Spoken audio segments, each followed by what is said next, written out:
10 বছর আগে নিষ্পত্তি হওয়া পদ্মা সেতু দুর্নীতি মামলার পুনঃতদন্তের সিদ্ধান্ত নিয়েছে দুর্নীতি দমন কমিশন। এ মামলায় সাবেক সচিব মোশারেফ হোসেন ভূঁইয়া সহ মোট 7 জনের বিরুদ্ধে আবারও অনুসন্ধান করবে দুদক।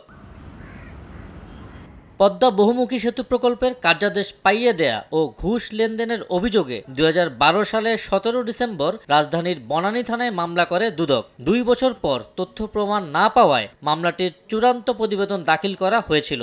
এবার নতুন তদন্তে অনিয়মের তথ্য প্রমাণ পাওয়ায় মামলার পুনঃতদন্তের সিদ্ধান্ত নিয়েছে দুদক। মঙ্গলবার সেগুনবাগিচায় সংস্থার প্রধান কার্যালয়ে একথা জানান কমিশনের মহাপরিচালক আক্তার হোসেন। পদ্মা বহুমুখী সেতু প্রকল্পের নির্মাণ তদারকি পরামর্শক নিয়োগ সংক্রান্ত দরপত্রের অন্যতম দরদাতা এসএনসি লাভালিন ইন্টারন্যাশনালকে কার্যাদেশ পাইয়ে দেওয়ার ব্যবস্থা করার অভিপ্রায়ে অপরাধমূলক ষড়যন্ত্র করায় বনানী থানায় মামলা নম্বর 19 তারিখ 17/12/2012 খ্রিস্টাব্দ রুজু করা হয়। নতুন তথ্যাদি প্রাপ্তির পরিপ্রেক্ষিতে আলোচ্য মামলাটি বিস্তারিত পর্যালোচনা করা হয়েছে এবং পর্যালোচনা শেষে উক্ত মামলা অধিকতর তদন্তের সিদ্ধান্ত গৃহীত হয়েছে। এদিকে বিদ্যুৎ ও জ্বালানি খাতে সিন্ডিকেটের মাধ্যমে সাবেক প্রতিমন্ত্রী নসরুল হামিদ বিপুর অনিয়ম ও দুর্নীতির অভিযোগ অনুসন্ধানের সিদ্ধান্ত নিয়েছে দুদক। এছাড়া 6,000 কোটি টাকার সম্পদ ফেলে আত্মগোপনে যাওয়া রাজশাহী সিটির সাবেক মেয়র খায়রুজ্জামান লিটন সহ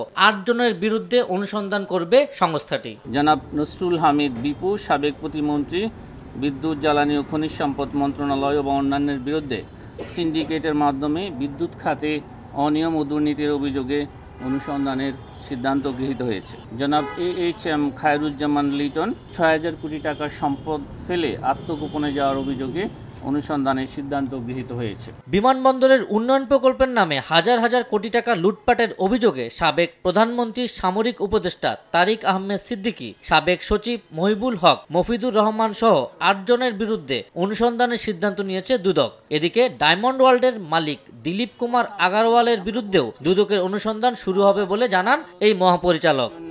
যেই ধরনের আবু সাইদ নিশান, সময় সংবাদ, ঢাকা।